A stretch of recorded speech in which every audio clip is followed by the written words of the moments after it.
कुल मिलाकर माल बोले तो सिगरेट। ये पढ़ा के आई है दीपिका पादुकोण एनसीबी को। बड़ी खबर के साथ हम बुलेटिन की शुरुआत कर रहे हैं। बड़े मीडिया संस्थान जिनमें 5 स्टार जर्नलिज्म होता है, मैं जब ये टर्म यूज करता हूं कि 5 स्टार पत्रकारिता, तो इसको चॉकलेट मत समझिए, इसको वो एरा समझिए जहां पत्रकारिता ग्लैमर से चलाई जा रही है। सारे मीडिया संस्थान एक सवाल पिछले कई दिनों से पूछ रहे हैं जो घूम फिर करके टीवी की स्क्रीन पर आके चिपक जाता है।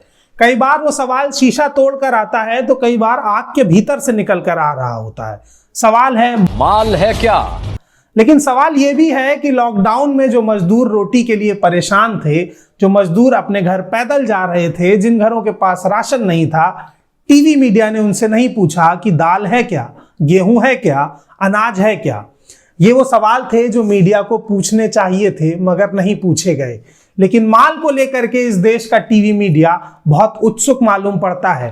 ऐसा लगता है कि तमाम पत्रकार अब गांजे और चरस पर पीएचडी करने के लिए आतुर हैं और ये पता लगाना चाहते हैं कि इसकी खेती कहाँ होती है, खेती से इसके किसानों को क्या समस्या होती है, तमाम माल बेचने वाले पेडलरों की जीवन शैली कैसी है, एक अभिनेता कितना माल लेता है, कौन क्या पी रहा है।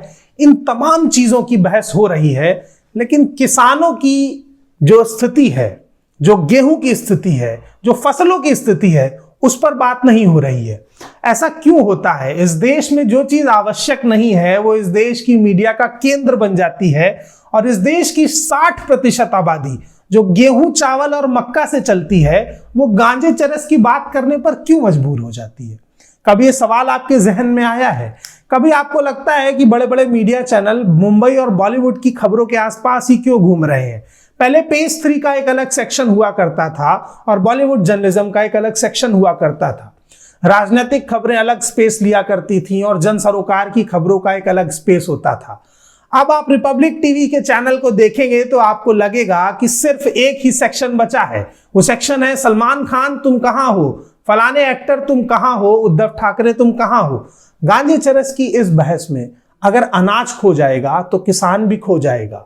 इस देश की मिट्टी सिर्फ गांजा नहीं उगाती है, इस देश की मिट्टी में अनाज भी उगता है। वो अनाज जो आप खाते ही होंगे, अगर नहीं खाते हैं तो मेरी इस बात पर ध्यान मत दीजिएगा, लेकिन अगर आप अनाज खाते हैं और अनाज आपकी जिंदगी में अहमियत रखता है, तो फिर लाठी खाते हुए किसानों को देख करके आपकी आत्मा क्यों नहीं कचोटती है? आप क्यों वो देखना चाहते हैं कि एक गाड़ी एक एक्ट्रेस की गाड़ी के पीछे भाग रही है और उससे सवाल कर रही है कि माल है क्या? लेकिन आप इस सवाल से रूबरू नहीं हैं कि जब किसानों पर लाठी चली, 60 साल 70 साल के किसानों के पैर से खून बह रहा था, उनकी हड्डियां टूट गई थी, उनके बदन पर चोट थी। वो किसान भी किसी के दादा रहे होंगे, उन्होंने भी मिट्टी में बहुत कुछ ऐसा उगाया होगा जो आपके मुंह तक पहुंचा होगा। आज रात जब रोटी खाइएगा तो पहला निवाला मुंह में रखते वक्त ये सवाल खुद से जरूर पूछिएगा कि जिस मेहनत से ये रोटी उगाई गई है, क्या उस मेहनत के साथ आपने इंसाफ किया है? ये बात उतनी सतही नहीं है जितनी आपने बना दी है। एक बार सोचिए जरा कि इस देश का किसान अगर निराश हो गया, अगर उदास हो गया, तो आपकी थाली तक जो खाना पहुंच रहा है वो वहीं रुक जाएगा। इस देश में किसान हमेशा से आंदोलन करते रहे और किसान की आत्महत्या के आंकड़े आते रहे। आंकड़े आते हैं, बहस होती है, आंकड़े चले जाते हैं, नया साल आता है, नए आंकड़े आते हैं, नई बहस होती है और फिर आंकड़े चले जाते हैं। लेकिन स्थिति जस की तस है। पिछले 10 सालों में सिर्फ महाराष्ट्र की अगर ही बात कर लें तो हर साल लगभग 3,500 से ज्यादा किसान आत्महत्या का शिकार हुए। मुंबई को छोड़ के बाकी महाराष्ट्र में अगर अर्नब गोस्वामी जैसे पत्रकार घूमकर देखें तो शायद उन्हें पता चलेगा कि महाराष्ट्र का एक बड़ा हिस्सा सूखे की चपेट में है। आप यकीन मानिए कि वो मजदूर अपना सूखा के छोड़ के महाराष्ट्र से मुंबई या महाराष्ट्र के छोटे छोटे गांव से निकल करके मुंबई आते हैं और बड़ी बड़ी बिल्डिंगों में स्विमिंग पूल बनाते हैं और अपने हिस्से का वो पानी जो उनके खेत में जाना चाहिए था, उन इमारतों की स्विमिंग पूल की शान बढ़ाता है। ये महाराष्ट्र के वाटर मैनेजमेंट का नजरिया है। इसका दोषी जितना फडणवीस सरकार है उतनी उद्धव सरकार भी है। सरकार कोई भी हो, किसानों को लेकर के उसकी स्थिति आप जस की तस है, इस बात को मान लीजिए। और ये बात भी मान लीजिए कि टीवी जो है वो किसानों की बहस में और उनके मुद्दे पर बात नहीं करता है। इसका सीधा सा मैकेनिज्म समझिए। टीवी पर जो विज्ञापन आते हैं वो विज्ञापन उस तरीके की वस्तुओं के होते हैं जिनको शहरी लोग खरीदते हैं। मसलन आप मानिए कि आप कोई भी एक उत्पाद उठा करके देखिए, उसकी औसतन कीमत 100 रुपए से अधिक है और उसका विज्ञापन अगर ग्रामीण व्यक्ति देखेगा तो जाहिर सी बात है उसे नहीं खरीदेगा। तो विज्ञापन ओरिएंटेड मीडिया उस दर्शक को टारगेट करता है जो उसके विज्ञापन को देखेगा और विज्ञापन दाता को दर्शक उपलब्ध कराता है। ये बाजार के बीच में जो खबर है वो कहीं मर जाती है और मरी हुई खबरें कभी भी न्याय नहीं दिलाती हैं। किसानों की आत्महत्या के कई आंकड़े हैं, आप यकीन नहीं मानेंगे, लेकिन पिछले 30 सालों में लगभग 1.5 करोड़ के आसपास किसानों ने खेती किसानी छोड़ी है। कई ऐसे किसान हैं जो पहले किसान हुआ करते थे लेकिन अब खेतिहर मजदूर हैं। ये इस देश का दुर्भाग्य है कि क्लासरूम में जब बच्चे खड़े होते हैं और उनसे पूछा जाता है कि तुम्हारे पिता क्या करते हैं, तो जिस बच्चे के पिता किसान होते हैं वो बात बताने में शर्माता है। और जब तक इस शर्म को हम उसके दिल से नहीं निकाल पाएंगे, हम इस देश के किसानों को न्याय नहीं दे पाएंगे। ये कितना बड़ा मिसमैनेजमेंट है कि आप हर साल आंकड़ों में पढ़ते हैं कि इतने मीट्रिक टन फला टन अनाज सड़ गया, बर्बाद गया, इतने टन अनाज को रख रखाव नहीं मिल पाया, मिलों से इतना आलू फेंका गया, टमाटर नहीं बिका। लेकिन आप उन्हीं सब चीजों को 30 किलो 40 किलो 50 किलो के दाम पर खरीद रहे हैं और जब किसान उन चीजों को मंडी में बेचता है तो उसको 1 रुपए 2 रुपए प्रति किलो का दाम मिलता है। ये इतना बड़ा गैप कैसे हो सकता है? ये गैप जबरदस्ती क्रिएट किया जाता है। ये चीज आप भी समझते होंगे कि किसी भी वस्तु के दाम में अगर 50 से 60 रुपए प्रति किलो का डिफरेंस आ रहा है तो डिफरेंस क्रिएट करने वाले लोग कौन हैं? वो बिचौलिए हैं।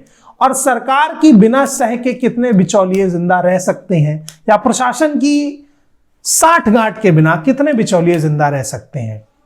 क्या किसानों के लोन जो माफ होते हैं उनकी रिपोर्ट्स भी आपने पढ़ी होंगी। उत्तर प्रदेश सरकार ने जो लोन माफ किए उसमें 2 रुपए 3 रुपए माफी का चेक लोगों के पास गया, वो मजाक भी आपने पढ़ा होगा। लेकिन जब कोई किसान आत्महत्या करता है तो सिर्फ एक किसान आत्महत्या नहीं करता है, बल्कि वो पूरा परिवार आत्महत्या करता है जो उस किसान का होता है। क्या संकट में जाता है? संकट में जाता है उसके बच्चों की पढ़ाई, उसकी जमीन जो कौड़ियों के दाम में बिक जाती है। वो किसान जो कल तक मुट्ठी भरी जमीन का मालिक था, आज किसी और के खेत में मजदूरी कर रहा है क्योंकि उसकी आत्महत्या और कर्ज ने उसको तोड़ दिया है। ये इस देश की सरकार के किसानों के प्रति काम करने का नजरिया है। वो जिसे अन्नदाता कहते हैं, उस अन्नदाता की मृत्यु पर बोलने से पहले 50 बार सोचते हैं। आप सोचिए कि इस देश में हर साल लगभग 13,000 किसान आत्महत्या करते हैं, लेकिन सुशांत की मौत पर 13,000 डिबेट हो चुकी हैं और 13,000 किसानों की आत्महत्या पर 13 डिबेट भी नहीं हुई है। ये सबसे ज्यादा डराने वाला, झकझोरने वाला फैसला है कि अगर किसानों पर जो नया बिल आया है उसमें कई हद तक एमएसपी को लेकर के बात हो रही है कि जो न्यूनतम समर्थन मूल्य है और उसको लेकर के बहुत संशय है। प्रधानमंत्री कह रहे हैं वो नहीं खत्म होगा, बड़े बड़े सरकार के मंत्री बोल रहे हैं नहीं वो बनी रहेगी। लेकिन किसान क्यों परेशान है? पहली बार ऐसा हो रहा है कि सरकार जबरदस्ती किसानों का भला करना चाहती है और किसान सरकार से जबरदस्ती कह रहे हैं कि मेरा भला मत कीजिए, जिसके लिए वो लाठी खाने को भी तैयार है। तो ये सवाल एक बेसिक सवाल है कि कुछ तो ऐसा है कि हजारों लाखों किसान सड़कों पर हैं और उन्हें डर है कि उनकी जमीनें जाएंगी। अब किसान कहते हैं कि हम सरकार पर भरोसा इसलिए नहीं कर सकते क्योंकि सरकार झूठी है, और उनकी बात कुछ हद तक सच भी है, क्योंकि सरकार ने कहा था सबको 15 लाख मिलेगा, नहीं मिला। सरकार ने कहा था नोटबंदी से काला धन आएगा, नहीं मिला। सरकार ने कहा था 21 दिन में कोरोना खत्म होगा, नहीं हुआ। सरकार ने कहा था हर साल 2 करोड़ रोजगार मिलेंगे, नहीं मिले। सरकार ने कहा था भ्रष्टाचार कम होगा, नहीं हुआ। तो सरकार अगर अपना एक भी वादा पूरा नहीं कर पाती है तो किसान और इस देश का मजदूर उस पर भरोसा करे भी तो कैसे करे? ये तमाम वो बुनियादी सवाल थे जो पूछे जाने चाहिए थे, मगर टीवी की बहस में नहीं थे, क्योंकि टीवी पूछ रहा था माल है क्या।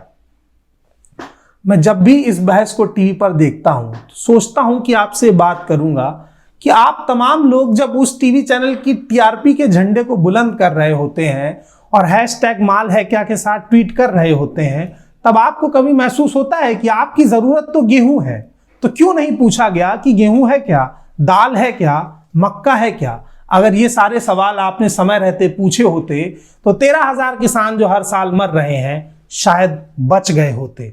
शायद जो परिवार आज अनाथ हैं वो बच गए होते। उनकी हत्या का दोष मैं आप पर नहीं दे रहा हूं, लेकिन दोषी तो आप भी हैं। दोषी इस देश का मीडिया भी है और सरकार भी है। मैं नहीं हूं क्योंकि मैं ये बात खुलकर बोल पा रहा हूं। अगर आप भी खुलकर बोलेंगे तो शायद आपका मन हल्का हो जाए। अभी भी वक्त है, वक्त रहते अपने देश के किसानों के साथ खड़े हो जाइए। अगर आप आज भी खड़े नहीं हुए तो कल आने वाली पीढ़ी पूछेगी कि जब किसानों के साथ गलत हो रहा था तो आप कहां थे, और तब आप चेहरा नहीं दिखा पाएंगे, आंख में आंख मिलाकर जवाब नहीं दे पाएंगे। किसानों के मुद्दों की लड़ाई को लड़ते रहिए और हमारे साथ बने रहिए। चैनल को सब्सक्राइब कीजिए, बेल आइकन दबाइए ताकि हम सारी अपडेट्स आप तक पहुंचाते रहें।